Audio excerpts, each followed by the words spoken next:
I think if I hear you call me Becky one more time, six-pack, I'm gonna pop your tops. All six of them.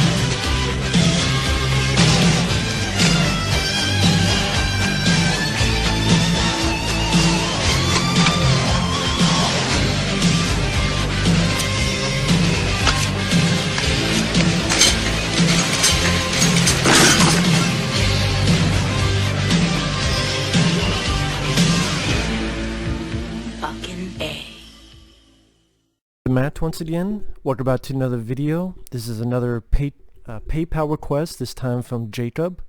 And one of the films he wanted me to talk about was the 2009 remake of Night of the Demons. So I have actually reviewed the other three Night of the Demons films. Those are all on the channel. And by the way, if you're ever interested in requesting a review, a re-review, a commentary, any type of movie topic, anything of that sort, you can either do so directly via my PayPal, or you can join me on my Patreon. The links to both are down below in the info box. With that said, Night of the Demons from 2009. I can't really say I'm a big fan of the movie, watching this again. But if I'm going to be fair, it's not the worst thing ever. I still think the original Night of the Demons is the best one. I enjoy its direction by Kevin S. Tenney. I enjoy the gore is fun, the makeup, the sense of humor, the crazy lines. Eat a bowl of fuck. The one character who you think is going to die, but he actually survives because he does the smart thing from time to time. There's a lot of elements of the original Night of the Demons I do enjoy. Night of the Demons 2 has a couple of decent, crazy effect scenes, but overall, I thought it was a big step down. I did not care for any of the actors, the characters. I thought it just had too many weird, stupid stuff, like the nun that gets her head cut off and magically appears, or she ducked her head like a turtle, and then this other stuff. I go, what, really? And I just didn't really care for anybody in the film. The third film I thought was very much hurt by its low budget, especially compared to the first two. You can tell it definitely had much lower budget. The demons themselves, I mean, one had a little hand puppet thing that was a snake. That was one demon. It's like, come on now, man. Now, I don't think you needed a remake of Night of the Demons, and again, I can't really say I really liked this film, but I don't know if I'll be raging on it. Maybe because I've seen a lot worse movies recently. Amazing Bulk, Nemesis 5. Coming up, films like Veronica by Glenn Danzig, the musician, which I'll get to that. When you see all these other movies like Die Hard, Dracula, then you see Night of the Demons remake, it's like, okay, I'm not really a fan, but it's not that awful either. Now, it tries to be clever, or it tries to be stylistic, because the opening scene is done like a silent movie, so when people talk, and then it'll go to a screen where it shows the text that they said, and it establishes the backstory where this woman hanged herself, and then now it's 85 years later, and we're at the same house. I can't really say I cared a whole lot about the characters. You have Monica Keena, who was the star of Freddy vs. Jason. Now, granted, I do think she did a better acting job here than Freddy vs. Jason, but I can't really say she's my first, second, or third choice for... Oh, I look forward to what that actress is doing next. To me, she's kind of a lesser Brittany Murphy. That's the way I put it.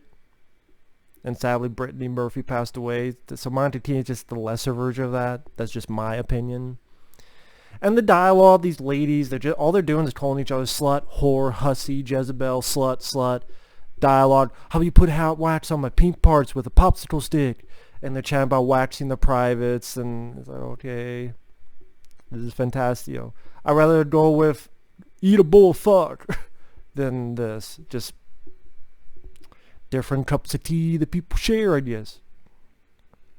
Edward Furlong is in this, and on the one hand, I go, man, he's looking.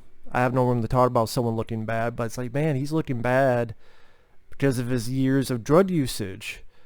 But at the same time, he's supposed to be playing a drug dealer that has probably used, so he does fit the part look-wise. I mean, he does look like a guy who's an ex-drug dealer. So can I really blame it for that? And I don't mind Edward Furlong as an actor. He's not the most energetic, meaning at times he could be a little bit like this when he's talking.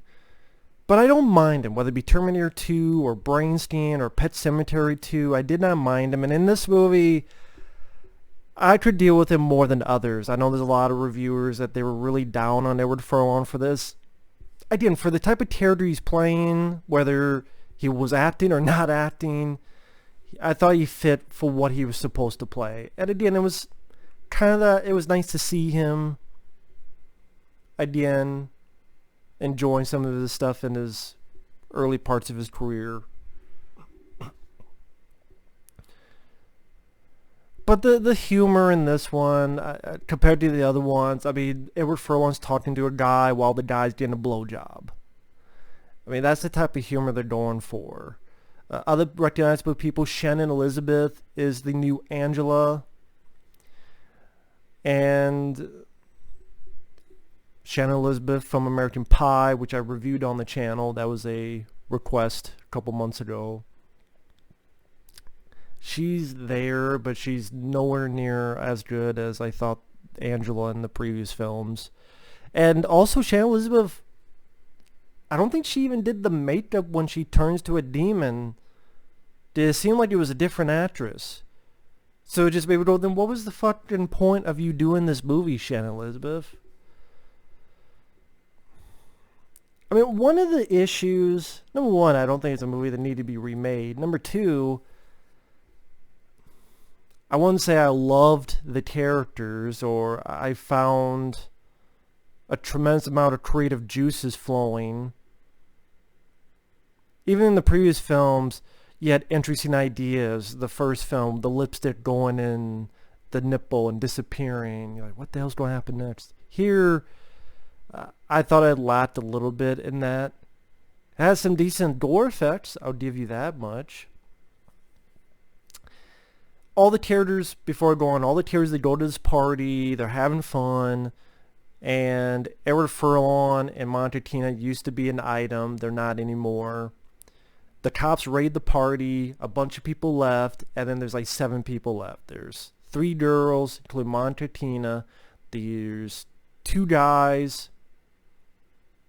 There's Edward Furlong, the ex-drug dealer, and then there's Shannon Elizabeth. So I tell you, like 4 girls, 3 guys. They find these bodies in the basement. Shannon Elizabeth gets bitten by a skeleton, which I don't know, that just looked weird to me. She fell, and her hand was right near the skeleton's mouth, and it bit her, and that's how she turns to a demon. I went, okay. Then she's not feeling well, and her hand and head start shaking as if it's trying to be fucking Jacob's Ladder. At one point she has yellow eyes, then back to regular eyes. Actually, you know what? It reminded me more of the shaking in Army of Darkness. Remember the scene where Ash to fix his face? That's what the shaking reminded me more of. Not really Jacob's Ladder, but more of the scene in Army of Darkness. They play spin the bottle, and the demon, it could be transmitted like an STD. Because she kisses one and infects that guy. And that guy infects the girl via anal sex. One of the gory bits is Shannon Elizabeth scratches at a titty of a girl and then rips her face off. I didn't care for the makeup of Angela. I thought the makeup in the original looked a lot better, a lot more interesting, a lot more memorable than the makeup in this. And that's the thing, you have all these characters, and maybe you could build up some suspense or some creative situations, creativity, imagination. But no, most of these people get turned once the shit happens within a matter of 5 or so minutes, which I thought was pretty damn quick. And they even redo the scene with the lipstick, only this time it comes out of the woman's cooch. Okay, I just had to go that extra mile, they feel. And most of the film is 3 people, Monty, Keena, Edward Furlong, this other guy. They chase a little bit in these tunnels, and a good chunk of it they're locked in this one room where there's all these symbols. And this movie has a bad habit of exposition dumping. Characters just happen to know this shit just like that. Monty Keena looks at these symbols for literally 3 seconds and goes, I know what they are. They're if we stay in this room, we're protected. Because these are the spells that protect us from the demons. And I'm going, how the fuck do you know this shit? Wow, you figured that out so super fast. And then there's a point where the demons are washing away the symbols because they're making blood ooze. And the blood oozing is wiping away the symbols off the wall. And I'm going, well, why the fuck didn't the demons do that in the first place? Why did they wait so long? Why did... 10 seconds after they get in, they could just wipe the... Here's blood. It took them that long to fucking figure it out? Is that how stupid these demons are?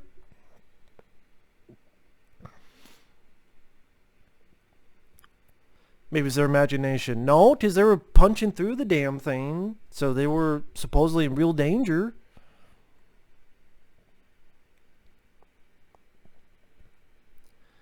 And it's funny, she could figure that out in 10 seconds, what the symbols are. But then amongst this conversation, they mention how they can affect people's heads and make them think things. But then later on, they see all the sun's out and they perfectly think it's okay. Wow, everything's okay and fine. You don't have any doubts, any second or third thoughts, like, is this a trick? Is this not? No. That's what I was thinking. But no, they didn't think that. So they go off. Again, there's some good, decent gore. One person gets their guts ripped out. Edward Furlong gets to do a couple stuff. He gets to smack a couple demons throughout the flick.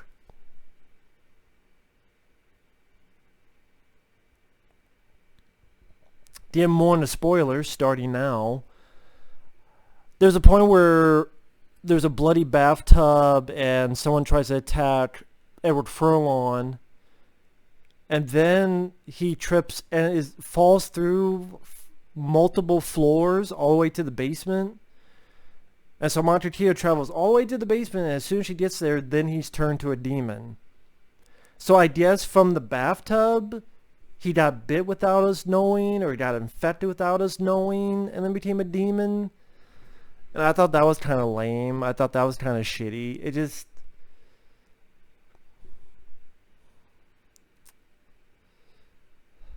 I don't know how to put it. Just maybe don't... Oh, okay, that's... Maybe because I didn't want to just be left with Monty Keena. I think it would have been fine if it was Keena and Edward Furlong. And I thought even the finale... Maybe this is a rant. Yes, that's all I've been doing is ranting. Even the finale I thought was rather lame. In retrospect, in a way it's clever. Because somehow she knows... I think the story was told, that's how she knew. About the prologue. The lady that hanged herself. Because the demons need a certain amount of people. And she's the last one. If they get her, then everything's fine and dandy for the demons. And so in the prologue, the lady 85 years ago hanged herself to save the world. She hangs herself, the demons leave, everything's okay, and then you realize she faked it, and she actually had a rope around her waist. Now granted, part of me went, that's a clever way of defeating the demons. It just isn't that satisfying to me on an entertainment level. I don't know if that made sense. I mean, there's a point earlier she tries to do stuff with a shotgun, but it doesn't really do anything. And granted, even the original film, they couldn't truly kill the demons. So they had to escape while they were being demons ready to nip on their ass. But just something about that, I don't want to say it's anticlimactic, but just maybe though, I don't know, just let me feeling kind of empty, or let me feeling kind of, I mean, it's not downbeat, it's not a sequel bait ending, but it just, I don't know how to put my words into that. It just made me feeling like, oh, okay. I wouldn't say the acting was god awful.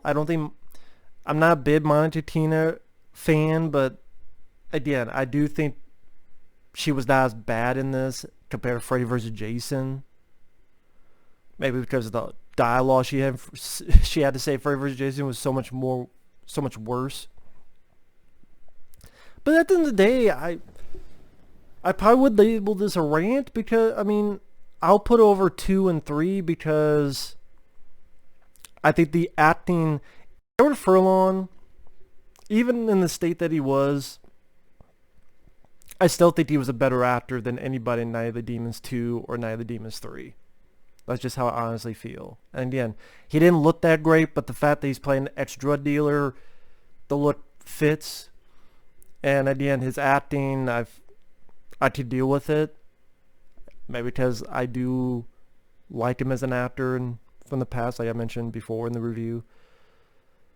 There's a couple decent bits of gore. What I think one fatal mistake is that they killed the other people way too quickly, or changed them into demons way too quickly. And then even as demons, there was really nothing special to them. There was nothing really that interesting. I thought the film could have been a lot more creative. I mean, even the original Night of the Demons, how it ends with that weird little subplot where the guy was trying to fuck with kids on Halloween, and his wife or whatever got back with him, and he's eating, and his neck is bleeding because he's swallowed some razor blades. That's something you would see coming, but gave it a bit of interest in bits like that, or the way the opening titles occurred. Gave the original Night of the Demons a bit of personality, and I didn't tremendously feel that with this. And so again, I don't think the characters really stood out that much. I don't think a good chunk of the film, these 3 characters stuck in a room, made the film not as exciting as maybe it could have been. I might have liked it a bit more if Edward Furlong carried through the entire film. And his change almost seemed random. Granted, you could explain it, because that scene with the bathtub earlier, but it just felt more random than anything. And the ending, like I said, while it's a clever, it wasn't a viscerally satisfying finale. It's not the worst thing ever. It's not the worst remake ever. Not by far. I mean, the Fog remake, Rollerball remake, the Hitcher remake, Nightmare on Elm Street remake even. I mean, there's a lot worse remakes than this. A lot worse. And Monica Keena's not god-awful. Edward Furlong, it was cool to see. I don't mind some of the gore. It was a short enough film. You do have your blood and your titties, so you got that. It doesn't have a downbeat, stupid, out of the blue, what the fuck ending. I just see people enjoying this as a time waster. And that's what I felt like. Part of me went, it's a time waster, but then, would I ever see this film again? No. Would I ever pick this film up even for $1? No. So do I really like it that much? Not really. But it's not a rage-filled thing as well. So maybe I'll just put review and then... It's not me be angry, but I don't really like the film either. But yeah, I've seen much worse. I've seen much better. It was what it was. Sorry, that's not much of a review, but I don't know how else to say it instead of just repeating myself over and over again.